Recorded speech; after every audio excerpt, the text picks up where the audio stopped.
We are frequently receiving correspondence reporting unsatisfactory resolution of neighbour disputes, including noise nuisance from parties.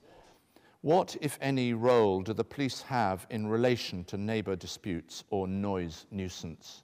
Commissioner, thank you. Upon receipt of any call, whether that be through 101 or in circumstances the 999 system, our initial response is to assess what's being told to us by the member of the public.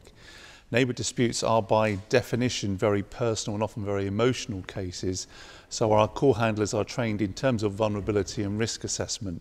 So immediately from the outset, it's not a one-size-fits-all approach, particularly if on that first assessment we're aware that this is one of a series of incidents, particularly where we have vulnerable people. In the main, though, my position is, and it's a national position, that neighbour disputes are exactly that. They're a dispute best resolved by neighbours in terms of mediation.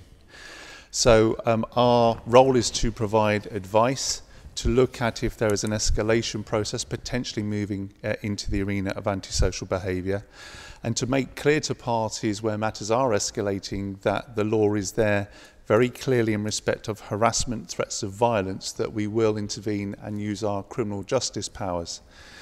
However, very often this is best measured through a civil response, mediation, and it is not the role of police, and I understand why people say why it should be, but it clearly is not, to get involved in boundary disputes, noisy parties or other matters unless they are moving towards areas of criminality.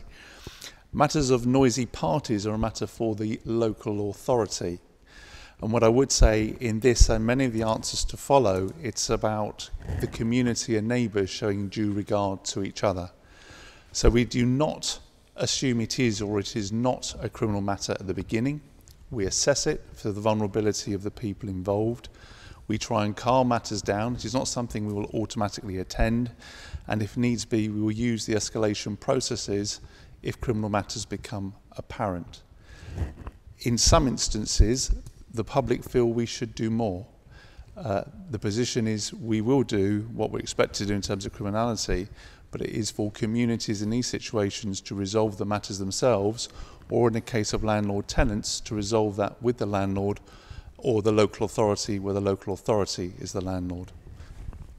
Anything to add in respect of Devon, if I could briefly pass to Paul before your If I could just add, and I concur with everything the Chief Constable has just said, what I tend to find, and most of our neighbourhood beat teams across Devon will be dealing with neighbour disputes, but they're at the more serious end of the scale. Noise nuisance can be one area of neighbourly dispute, but in the more serious cases, that's just one element of a relationship that's completely broken down by the time that we get involved in an appropriate and proportionate way. The antisocial behaviour legislation is sound in my view. We have across Devon and Cornwall a well-established escalation process. That's a multi-agency escalation process overseen by local community safety partnerships. That started a warning letter outlining the behaviour of individuals that is deemed to be unacceptable, and that can escalate and does, not very often, thankfully, but can escalate to an antisocial behaviour order where that's deemed appropriate. But that is at the more serious end of the scale.